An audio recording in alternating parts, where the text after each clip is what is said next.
Hello and welcome back to another video. In this problem, we're asked to use the law of exponents to rewrite and simplify the expression. So for a, we have 8 to the 4 over 3. And one way you can simplify this is the product of, let's say, 8 to the a to the b. This is equal to 8 to the a times b.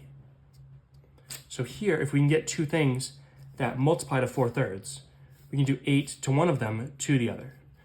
And I think the easiest option here is 8 to the 1/3 to the 4th power. Why are we doing this in this particular way? Well, a fractional exponent, where we have 1 over some number, can be written as the denominator's root. So 8 to the 1/3 is the cube root. 8 to the 1/5 is the 5th root. So again, here it's the 3rd root, cube root. And this is to the 4th. And we do this because the cube root of 8 is 2. So this is 2 to the 4th, which is 16.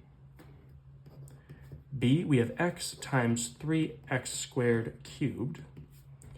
So to simplify this, we have x times, if you have two things multiplied by each other to an exponent, you can separate them. So this is x times 3 cubed times x squared cubed.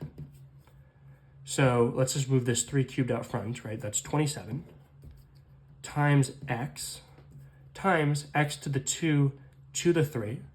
Again, if you have one power to the other, you end up multiplying them.